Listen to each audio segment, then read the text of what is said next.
Ladies and gentlemen, welcome back to the Crypto News Podcast. It's your host, Matt Zahab. We are buzzing as always. I freaking love when I get to have an incredible guest back on the show for round two.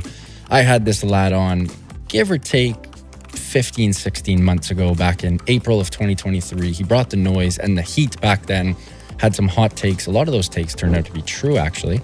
And we have him on for round two, a true GOAT in the crypto space, William Quigley, back on the show today. Cryptocurrency and blockchain investor. He is incubated and invested in more than 30 Bitcoin blockchain and cryptocurrency related investments, and co-developed the first ever crypto derivative used to trade pre-release Ethereum. He co-founded a couple companies you may have heard of, one of them being Tether. Ever heard of it? Of course, the biggest stablecoin company in the space. GoCoin, co-founded Wax, a leading NFT blockchain platform.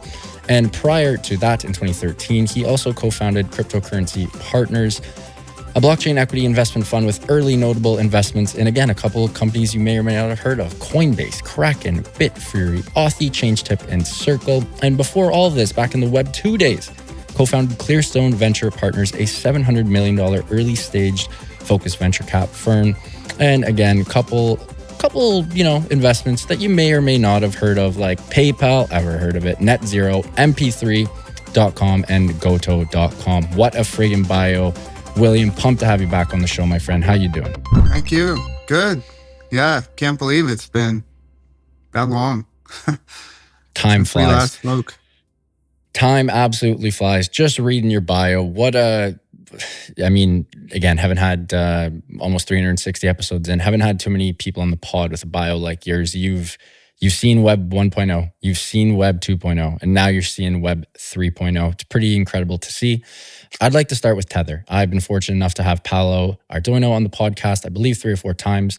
He's now the CEO of Tether. I am, you could say, a bit of a Tether maxi. I love it. It's just absolutely incredible. Paolo blessed me with a hat and, a shirt that I wear it all the time. I'll be out at a bar in Toronto and, a guy will be like, yo, that's a sick hat. Where'd you get that? And a girl will walk up, be like, what's that logo mean? Like, it's always funny how it works, but I love wearing the Tether merch out in the bar. But Tether present day. William, did you ever think that it would be a company that is this friggin' big? And I think the quarterly results just came out. I believe it was 4.8 billion in profit last quarter. Like, what a behemoth. When you founded this back in the day, did you ever think Tether would be this big? No, because I didn't think crypto would be this big this soon. So you thought it would be later? When was Tether founded? 2014. So 10 years down the road, you never thought Tether would be this big? Yeah, because to me, the size of Tether would be regulated by the size of crypto, right? And something that, there's so many things you can talk about when it comes to a stable coin. Of course, that word wasn't invented when we did Tether. We just called it, I called it a US dollar derivative, but whatever. A stable coin, I guess, is a cool name. But what I knew it would be used for, and it turned out it's primarily almost only used for, which is fine, but it has many other uses, was in arbitrage trading. And the simple reason is that in order to arbitrage, which means to capture a riskless profit, in order to do that, one side of the trading pair has to be stable. Right. Because you have to know how much you're making. And so if you have 2 tokens, I don't know, like a meme coin and Ethereum, and you're trading those back and forth, if somebody said, have you made any money?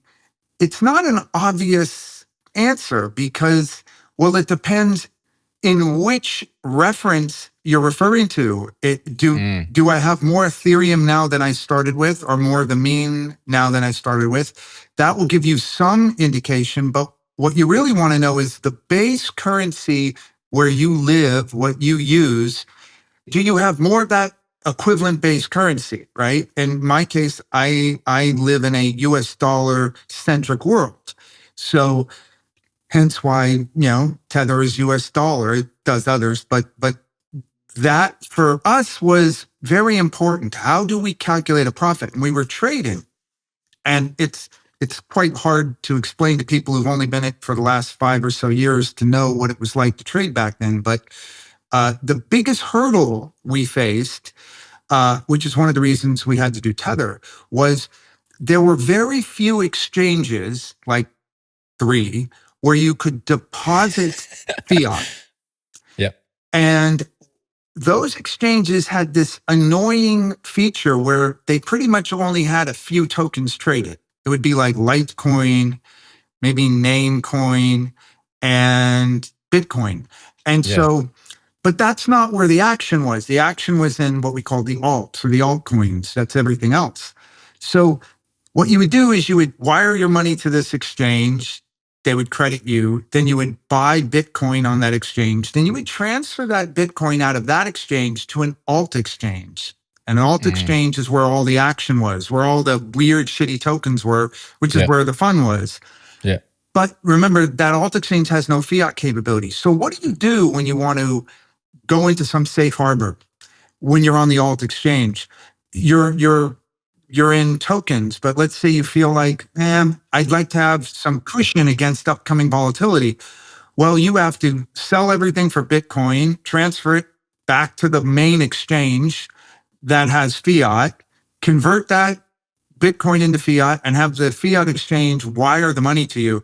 By the time you got it, it was like 7 days later. And that was the challenge. So our thinking was, what if we could acquire or create a token where it did not move relative to something we were happy to keep? It could have been gold, could have been a basket of stocks, or it could have been a currency. And, we ultimately chose currency. Obviously, there were many other decisions there.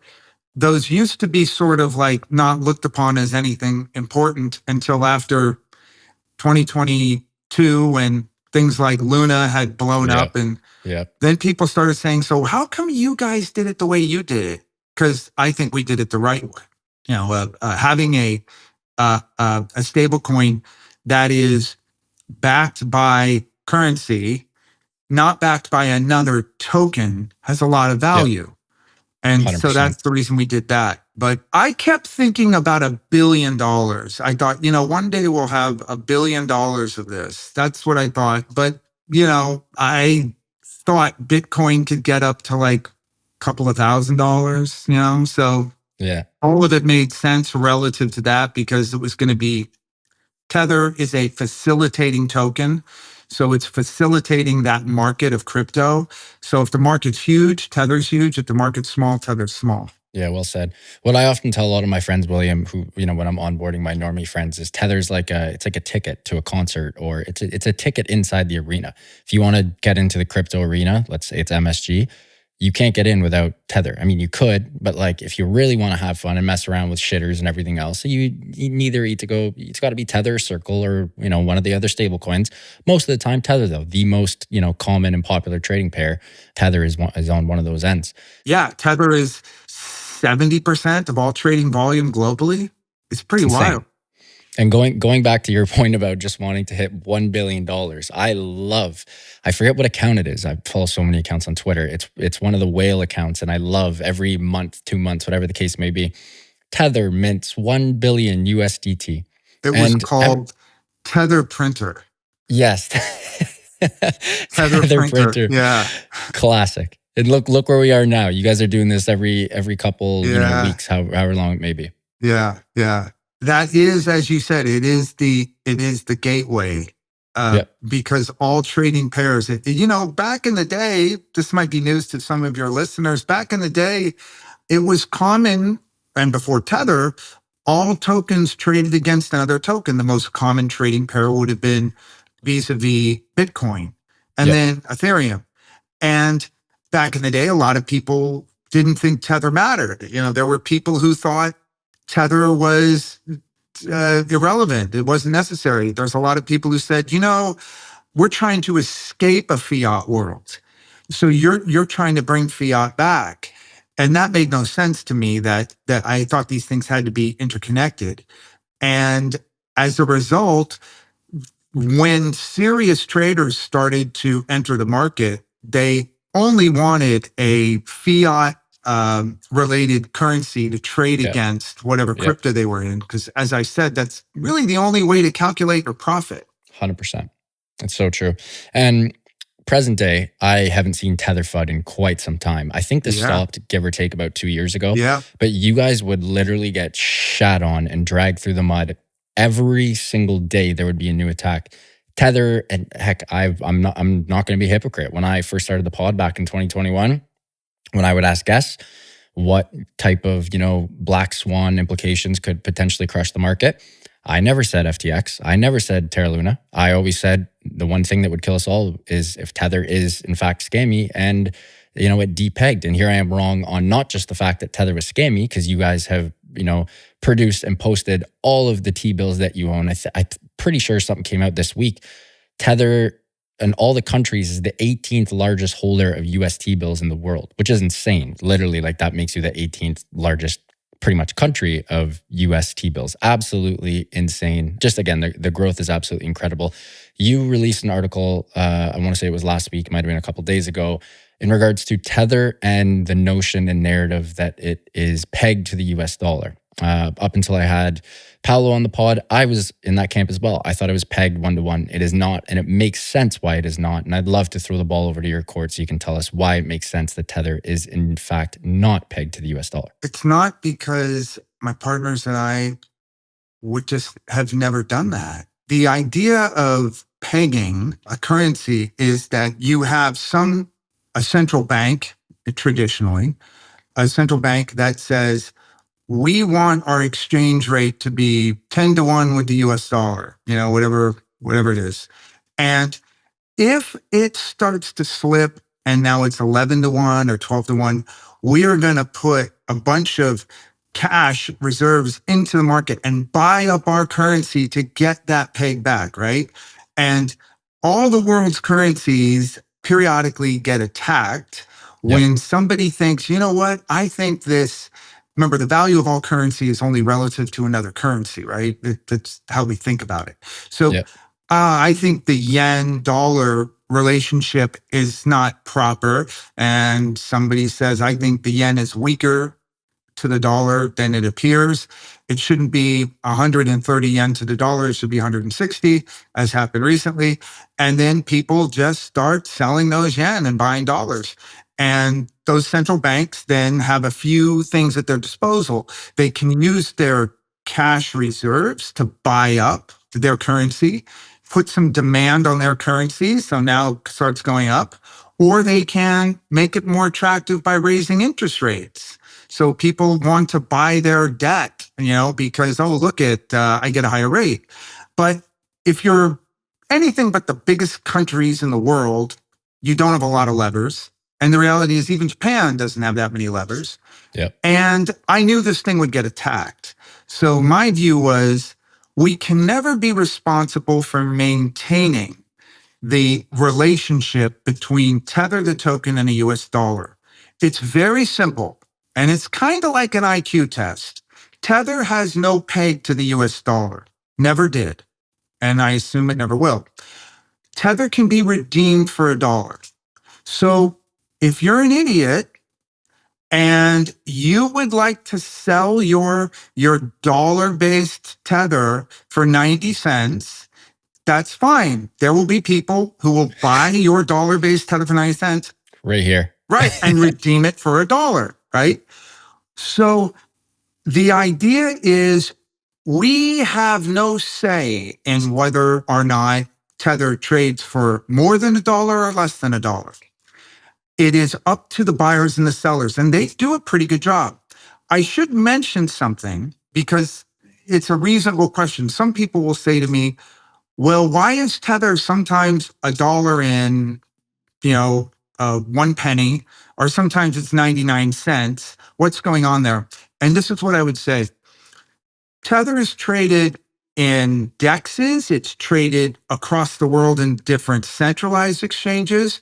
And like any other globally traded asset, the price that something is traded on one exchange is different from the price it's traded on another exchange. And that's because each of these trading hubs are like little monopolies.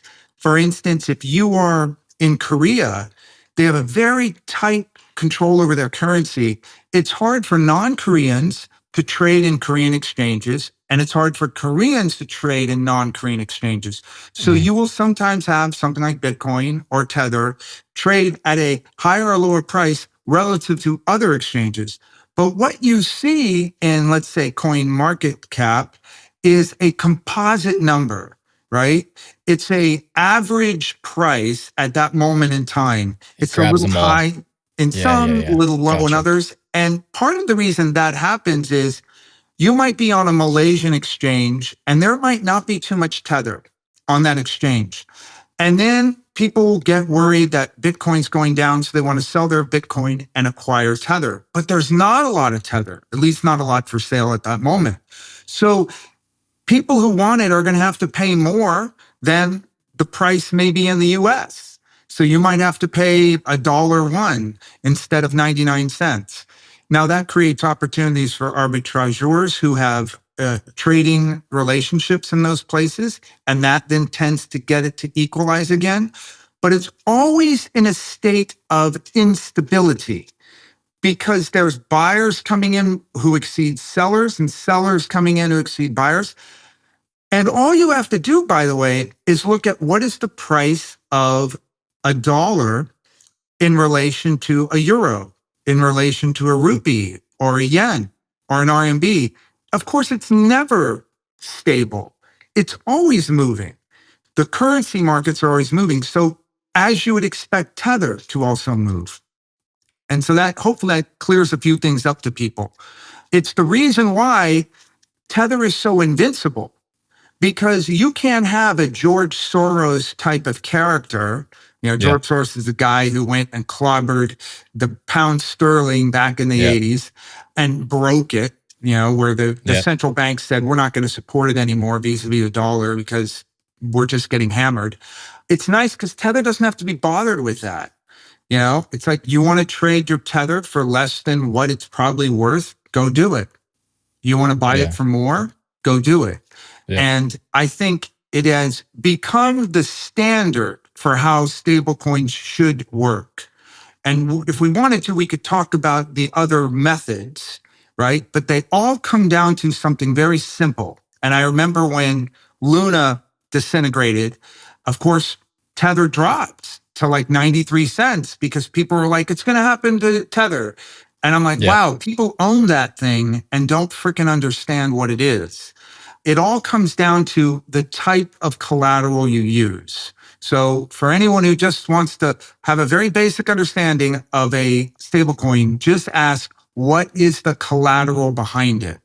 And whatever that is, you can then reason through how comfortable you are holding it.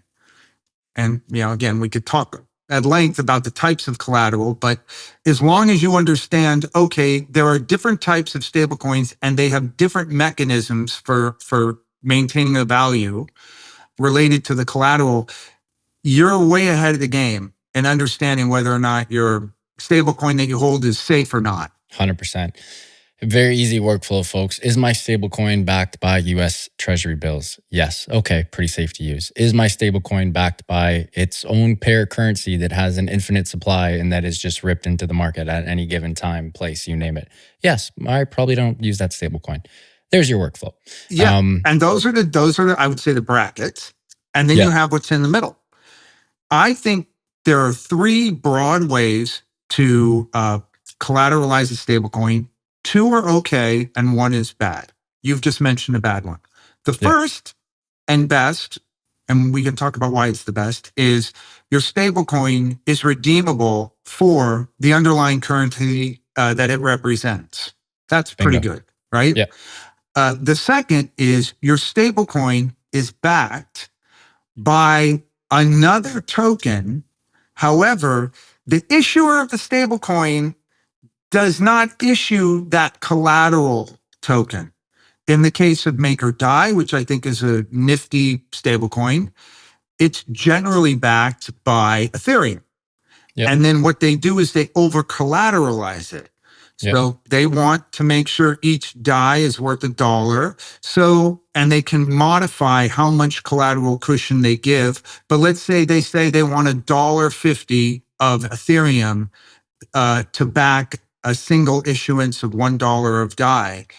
And then if that Ethereum starts to drop in value, they can either say to the person who minted that DAI, deposit more Ethereum, right? Or close it out. Do one or the other. Bingo. I think that's okay, right? The advantages of that is everything's on the chain.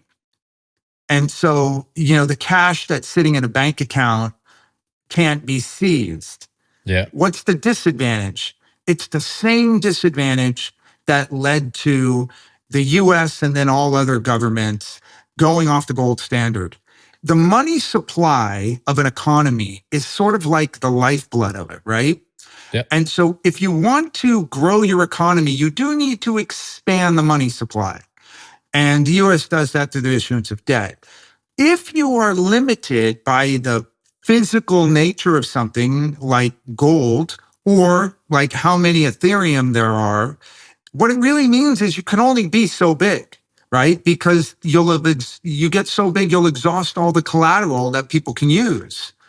And so make or die will always be small because the thing that it uses to collateralize is relatively small. Tether is collateralized by the most plentiful fiat in the world, the US dollar, which technically probably can be infinitely large. And so you can see why Tether just is uncapped basically and how much Tether there can be. And as we talked about, Tether is the gateway to trading.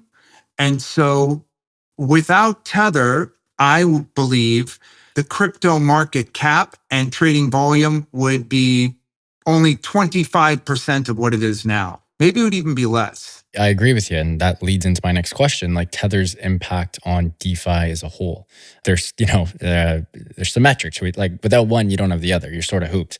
And again, if you guys wouldn't have done it, I would have liked to think that someone else would have come in and done it because otherwise we wouldn't be here where we are today. But if you could just talk about the future of stablecoins, we can make it Tether specific or let the others in as well. But the future of stablecoins, DeFi, how those two interact with each other. You can tie in, some regulation. Are the regs going to come in and try to, nip it in the butt? They want their own sort of bank-based DeFi, although it's really not DeFi, it's CeFi. But how do you see the next couple of years playing out with how quickly things have even ramped up since you and I last spoke on the pod about a year and a half ago? Since you mentioned DeFi, I will mention first this, because we could get into definitions and such, but the important point to remember is DeFi, I think of it as a three-legged stool, and it needs all three legs to exist. For DeFi, you need the concept of leverage, you need the concept of yield, and then you need a stable coin. Right? So you have leverage, yield, and a stable coin. Without those three elements, DeFi can't exist, or it is nothing, right? Because that's really the heart of the economic model of DeFi.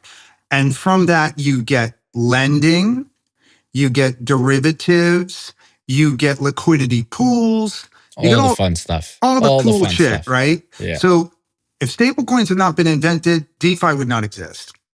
So I just say that first. And second, future of stablecoins. Of course, that could be a book. But broadly, I would say, and I felt this way since 2015, so it's been a long time, all of the world's great economies will tokenize their fiat probably within 10 years. The reason I feel very solid in my prediction for that is because over many decades of investing and observing how technologies and new platforms work, what I've seen is when a platform or an innovation like stablecoins, when they come about, when those things have very few drawbacks, but many, many benefits, even if they're complicated, they roll out and they get adopted and they expand. in the case of stablecoins and in tokenizing fiat, I would say it's one of the rare innovations that I've seen in my life, and there are probably very few ever, where there are no drawbacks. Like the notion that there is most of the times when we hear about an innovation, the first thing we hear is, oh, but here's the downside. There is no downside to the tokenization of fiat.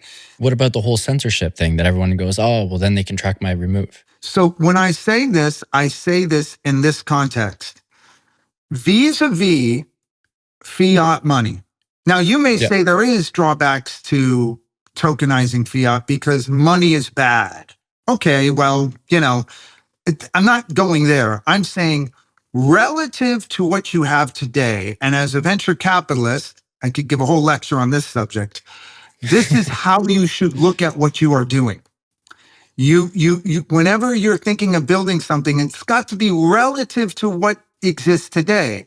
Lots of entrepreneurs look at something and say, it's okay, but it's not great. So I'm not going to do it yet. I'm going to wait until everyone's ready. I'm going to wait until the technology's better. But that's a mistake. What you want to do is say, relative to where you are today, is there an incremental improvement? So from this perspective, that's how I'm judging it. That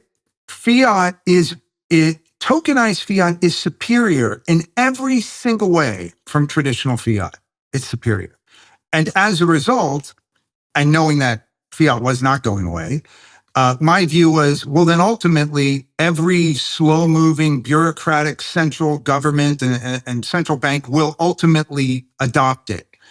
And I would say the U.S. government and the U.S. Federal Reserve would already have it out in the market in some capacity were it not for worries by the, I'd say, internet-based conspiracy theorists that having a central bank digital currency somehow puts people in a weaker position regarding the control they have over their money. And here's the fucking bad news for everybody. See, I'm in this business. I've been in the payment space for 25 years. I was a bank auditor in the 80s. I have watched abominations like the Patriot Act and all of its brethren, up to Dodd-Frank and more so. I've watched the way the U.S. Treasury Department, in the name of stamping out global terrorism or drug cartels, has increasingly constricted your right to your money. So as somebody who I would say is pretty sophisticated about the movement of money cross-border, about how governments track and if necessary seize your money, I can tell you guys, that boat has sailed. You lost control over your money after the Patriot Act. Yeah. One of the things I would like your audience to understand, and I'm always telling new team members on our team this, when you put money in a bank, it's not your damn money. It now belongs to the bank. The bank can choose whether or not it's going to give it to you. And often it says no. I'm Canadian. This happened to us and the truckers like 2 years ago during COVID, exactly. Everyday people, not bad people. They just wanted to riot. It's no different than the, Palestine, Israel, it was a riots protest. Or anything. It was peaceful and they seized their bank account. So I get what you're coming from. Yes. I'm on board here. And it's happened to everybody in crypto. Everybody. Yep. We've had our accounts seized or frozen. And in the US, they hide behind this disgusting piece of legislation called the Bank Secrecy Act, which was meant to basically stop drug cartels and organized criminals. And now it's basically used by banks to do anything if they don't like your political opinion, if they don't like the way you look, if they don't like your sexuality, doesn't matter. They can say, in accordance with the Bank Secrecy Act, we're just going to freeze your money. So, or you're accused of being an oligarch, whatever the fuck that means. And then the US and France and the UK say, well, you're an oligarch. What does that mean? Well, it means that we're going to keep your money. So that to me is why I come at it from a little different perspective. I sympathize with people who say, I don't want government being able to seize my money. But my view is, guys, that ship has sailed. The government and banks already seize your money. And so this is why when people say, well, the problem with the central bank digital currency is they're going to do this, I'm like, oh my God, you're so damn naive. You don't live in my world. So you think there won't be, again, I don't know how we could quantify this question, but if you were to put like a percentage or a delta on them seizing money present day 2024 non-CBDC versus let's say 2030 CBDC is the thing, is it going to be more easily seizable, less? Like, it's the same. Same Because shit? what the US Treasury Department does is every time it has difficulty in stealing a citizen's money, it doesn't like that because these people like to seize money. So they then change the rules. The US used to have this thing called the rule of law, where lawmakers in the US Congress would make federal law and then bureaucrats would implement federal law. That does not happen anymore. Now the bureaucrats create law. So they just create rules that the US Congress didn't intend. The US Congress, I don't believe, intended that banks would use the Bank Secrecy Act to kill off its competitors in crypto, but that's what it does. So I see very little difference in capability that the banks possess and the government possesses in seizing people's accounts, whether that money is in digital form in a bank or whether it's in tokenized form in a bank. I just don't see a lot of difference. And that's why I say, especially if you go forward, more and more the US government issuing rules around how money should be reflected and reported by the banks. You know, we used to have this thing called a SAR, S-A-R, a suspicious activity report. And banks were required by Congress to report suspicious activities. Well, you and I don't have to think too hard to go, what's a suspicious activity? What exactly is that?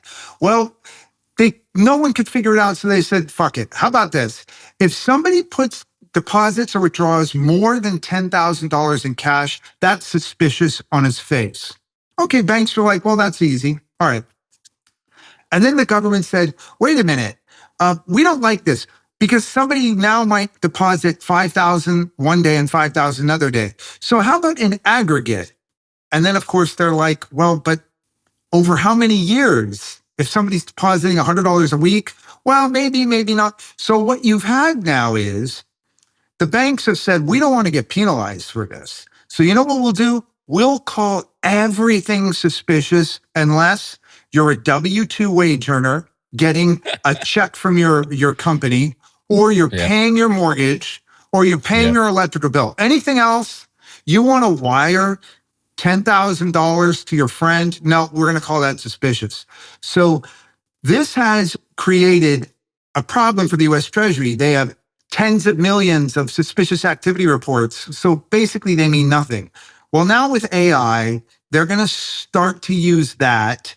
They'll at some point, I suspect, the US government will install servers in these banks or something equivalent, and it'll just look at everything itself. And that's why, unfortunately, I don't see a difference between whether there's a central bank digital currency or there's just a fiat tokenized currency or just digital currency. They're going to have the same thing. So if your fear is, or your argument for why you don't want a central bank digital currency is because of control, I would say that has already happened. So let's just go on to what advantages could happen to you if you had central bank digital currency as opposed to digital currency. And I think there are a lot of advantages. We should briefly, just since you asked me about the future, I should also mention that, and again, we could talk forever about this subject, but it's a worthwhile thought experiment to say, what happens, let's say I'm right, and most of the world's governments issue central bank digital currencies. What happens to privately issued stablecoins at that point? What should happen to them, right? Like, so you can start to go down this sort of Interesting. decision tree. Yeah. The governments ban them. Okay, that would be bad. Governments have no opinion one way or the other about them, so they continue to exist. That would be the best. Neutral. Yep. And why might a government want to allow privately issued stablecoins? You know, there are reasons why. Innovation dies the moment government gets involved with something. It dies because there's no incentive on the part of government workers to create, right? It's clockwork. They're on hourly wages. They don't get commission. They don't have stock in the government. You know, it's not like when you work for the gov in Canada, you get, you know, Canadian dollar options every month. No, you go in, you clock from 9 to 5 and you fuck off. That's just how it works. That is right. That's how it works. So the notion that government workers are going to be looking at issues that people have with the current version of a central bank digital currency and saying, oh, I know how we could make it better. You and I know that's like never going to happen. So one reason governments should allow privately issued stablecoins, beyond kind of a moral one, which is, hey, losers, we invented it. You guys are just taking what we invented. So the idea that you then saying, and you can't do yours anymore, would just seem kind of revolting. But not that they can't do that, but they could. But I think a more powerful reason to these treasury departments of these countries is, hey, there are going to be innovations that will be beneficial to the government, that will be beneficial to the economy. And if we don't have a lab for that innovation and call it privately issued stablecoins, then it's just everything's going to be frozen in time. And so hopefully there'll be enough reasonable people within these governments that they'll say, yeah, that's true. We do need private enterprise. Now, I do worry a bit that what they might do, which is very typical of government, is they'll cozy up with some big, powerful companies like big banks, you know, RBC and JP Morgan and Barclays. And they'll say, well, you guys are, quote, private companies. Why don't you do stuff and we'll allow you to issue these things? But I also know that big companies also don't innovate. Big companies buy companies and they acquire innovation through acquisitions. They don't innovate themselves. So this is why we must continue to have privately issued stablecoins and not gate kept by just some giant financial institutions. Because I'm sorry, did JP Morgan or RBC or Barclays create blockchain? Did they create DeFi? Did they create stablecoins? No, they don't. So those guys, they might have enough lobbying power to do it, but let's hope they don't. I needed to change an address on a bank. I'm not going to get into it, but I had to go to the friggin' physical location. Oh, yeah. I had a Zoom call with Buddy. I held out my passport right here and was like, dude, it's me. Like, I got my, you know what I mean? Gotta go. They're archaic. It's a fucking joke. Anyways, quick break, William. You are on an absolute roll. Got to give a huge shout out to Prime XBT, longtime friends of CryptoNews.com and longtime sponsors of the Crypto News Pod. We love Prime XBT as they offer a robust trading system for both beginners and professional traders. It doesn't matter if you're a rookie or a vet. You can easily design and customize your layouts and widgets to best fit your trading style. They are also offering an exclusive promo for listeners of the pod. Use the promo code CryptoNews50 to receive 50% of your deposit credited to your trading account. Again, that is CryptoNews50 to receive 50% of your deposit credited to your trading account. And now back to the show with William. That was very good. That was too quick. Very good. I'm impressed. It's just because you're on a roll right now. We got 11 minutes left, and I feel like this could be a Joe Rogan 4-hour episode, so I had to rip through that. But let's keep going here. We've discussed everything sort of stablecoin related, the future of CBDCs, sort of the history of banking. That was a nice treat there as well. Last time we were on, you were big on, I don't think we labeled them as RWAs 16 months ago when I had you on, but you were big on the unique value of where we are in the crypto era and how that will, decentralize traditional assets. Again, you didn't call it RWAs, but you friggin' called it. What's your take on that right now? You're seeing BlackRock, you're seeing these Goldman, massive multinational financial institutions coming in, creating, 9-figure, $100 million funds or 10-figure, billion-dollar funds for RWAs. It's not just Bitcoin ETF, ETH ETF, or hopefully upcoming Solana ETF next year, but we have massive crypto funds being popped off. What's your whole 2 cents on this? And in case some of the people in your audience don't know, RWA means real world assets. Yes, thank you. I know. We all get stuck on our acronyms. Yeah, the acronyms are shitty lingo. So yes, I do love the idea of tokenizing.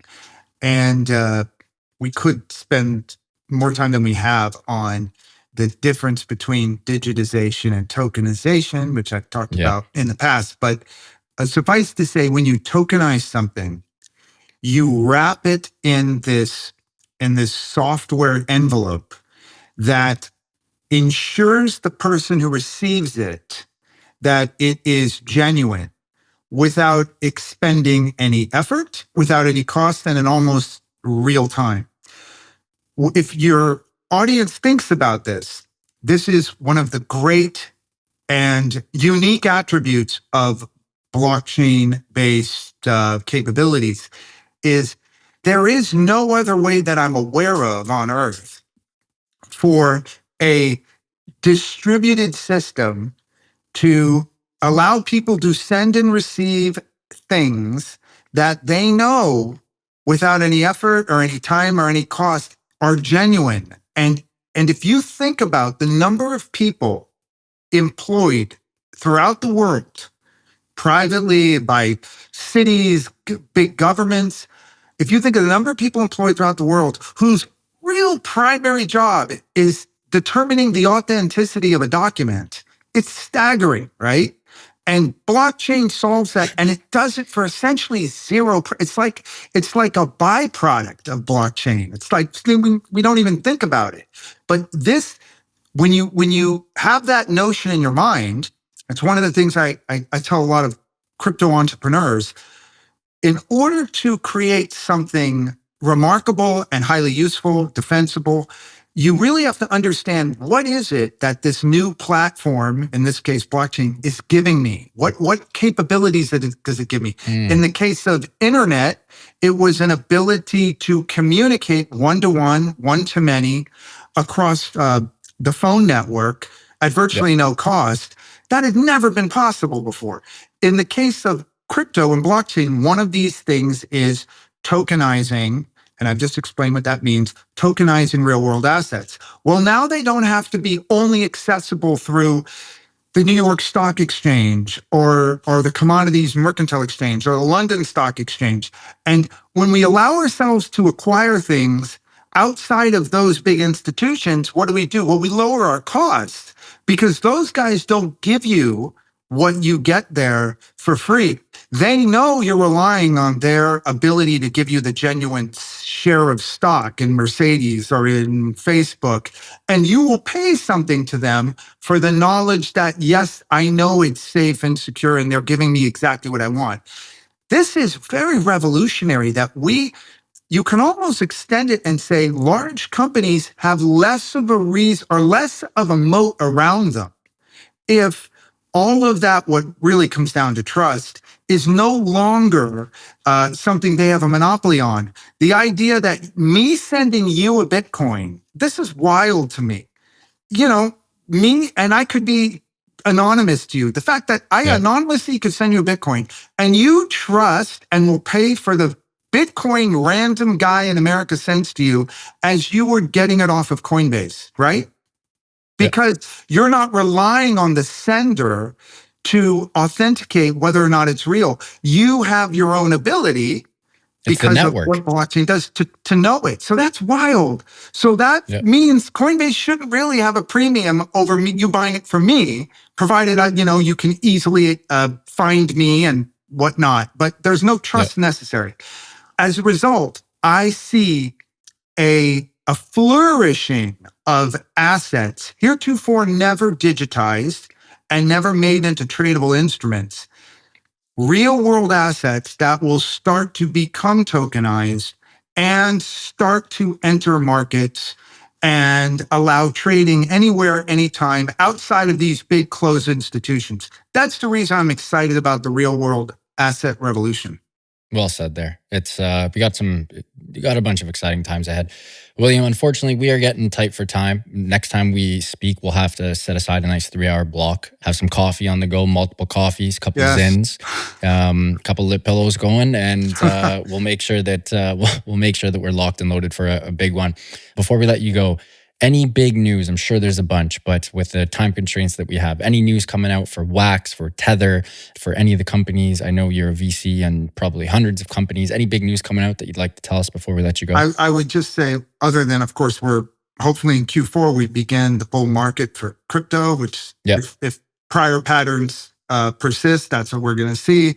More excitement. The ETFs, of course, are going to be important in us promoting to a much larger group of institutional investors the ability to acquire crypto. I think that's going to help in this next cycle.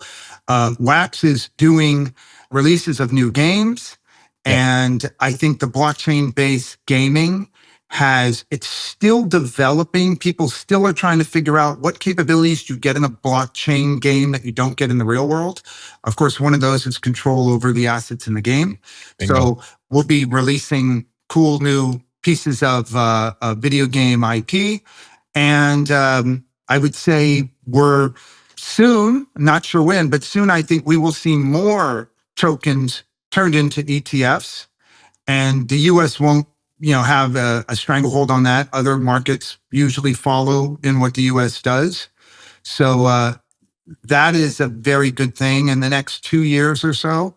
So there's, I would say, mostly positives.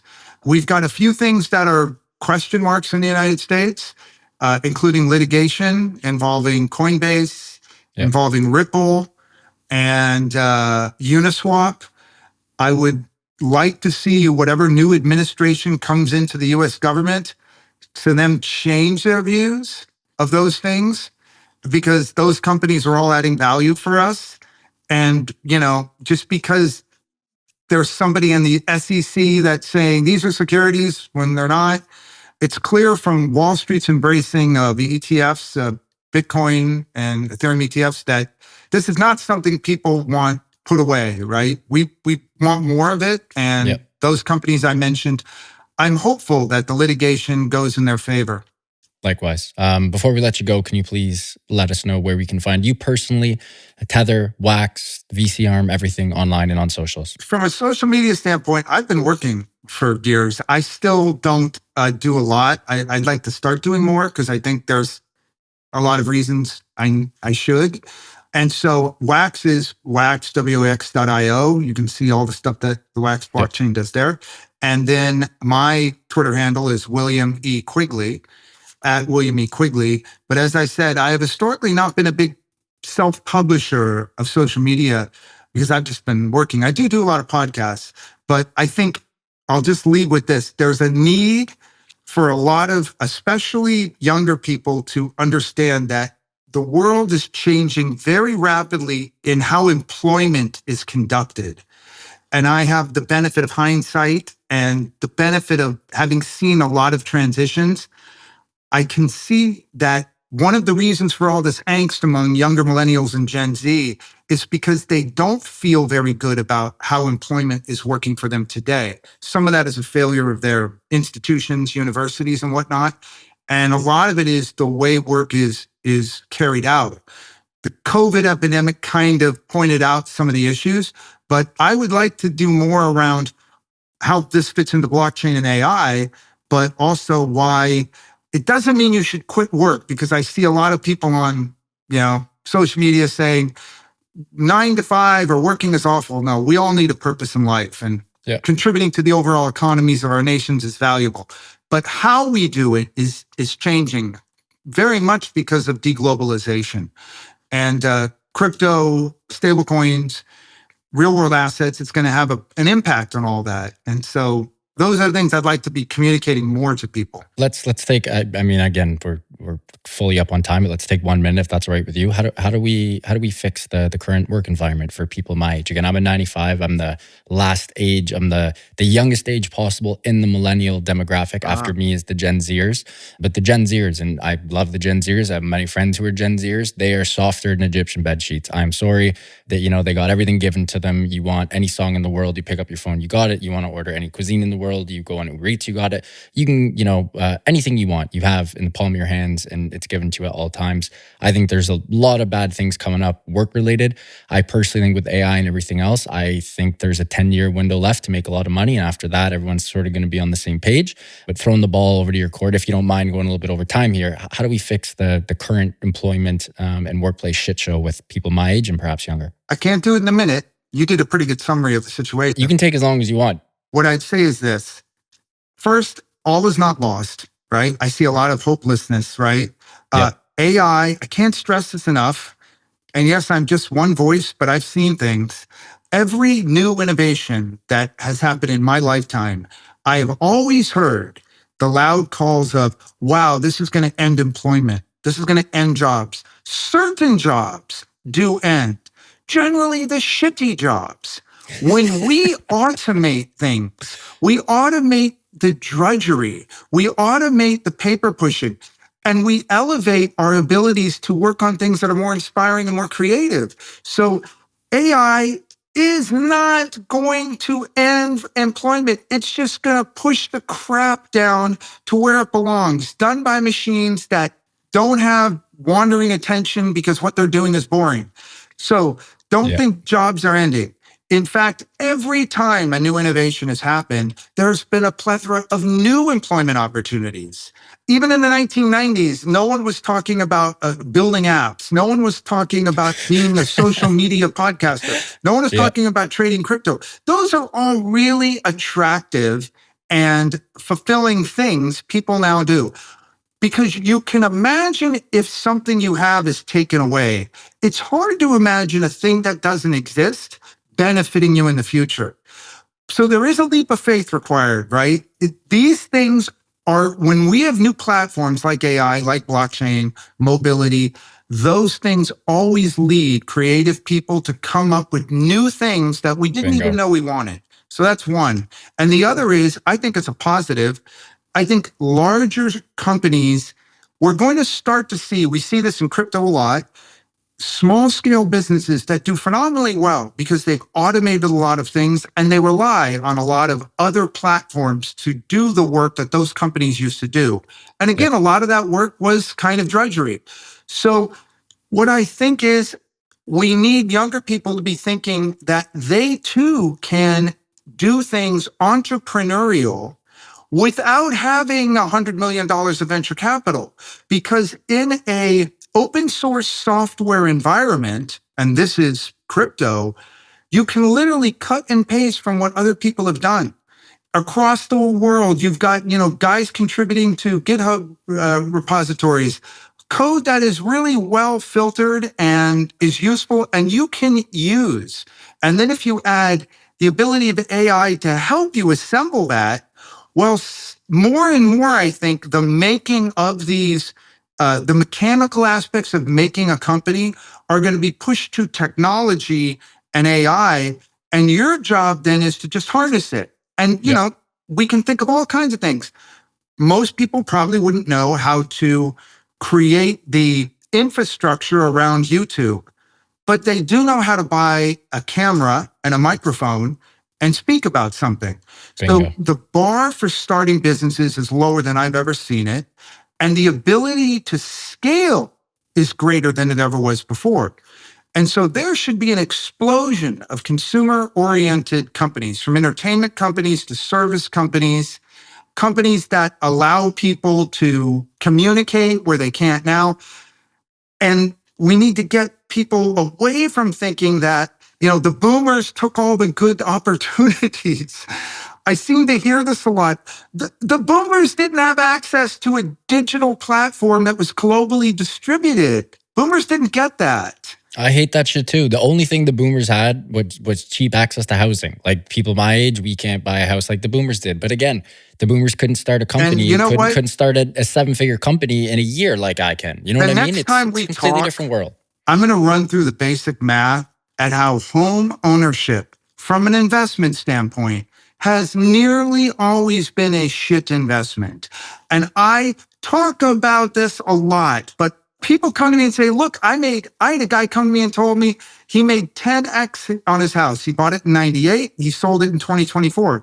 And I'm like, let me look at this, right? And I said to him, do you realize you still would have been better off having taken that money and put it in the S&P 500 and done nothing with it?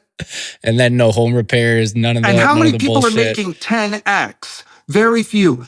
This is a bill of goods we were sold to by government, by the real estate industry, which is huge in all countries, and by banks. Home ownership should not be a big life goal.